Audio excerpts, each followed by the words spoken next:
உங்களுக்கு திருச்சியில் வந்து ஒரு ஈவெண்ட்டுக்காக வந்திருந்தேன்.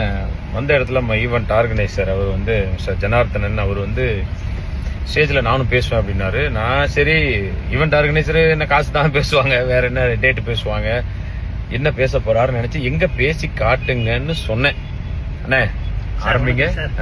திங்களோடு பிறந்தவளும் தென்றலோடு நடந்தவளும் தென்பொதிகை விட்டெடுத்த சந்தனத்தில் புதுமணத்தை தோய்ந்தவளும் எந்தையும் தாயும் மகிழ்ந்து குழாவி சிந்தை இனத்திட சிறந்தவளும் எந்த நாவசிக்கும் நற்றமிழ் நங்காய் வாலி முத்தம் தந்து முகம் தரும் முத்தமிழ் மங்காய் வாலி.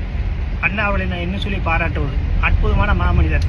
கூடாரை வெல்லும் சீர் கோவிந்தா, கூடாரை வெல்லும் சீர் கோவிந்தா, உந்தனை பாடி பறை கொண்டு யார் வெறும் சன்மானம் பாடும் புகழும் பர்சல் நன்றாக கோடுமே தோளுடைய தோடே செவி பூவே பாடகமே எந்தனையும் பல்களையும் யாமுனியும் ஆடை உடுப்போம் அதன் பின்பு பால் சோறு கூட நெய்வேது முழங்கிய வழிவார கூடியிருந்து அனைவரும் வாழ்த்துவோம் நம்முடைய சதீஷ் அண்ணா அவர்களை.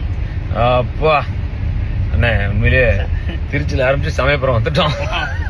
ஆனா ஒரு சின்ன ஒரு மிஸ்டேக் கூட இல்லாம இவ்வளவு அழகா பேசுறீங்க. உண்மையிலே சூப்பர் கிஃப்டட். நன்றி. உங்களை சந்தித்ததில் மிக்க மகிழ்ச்சி.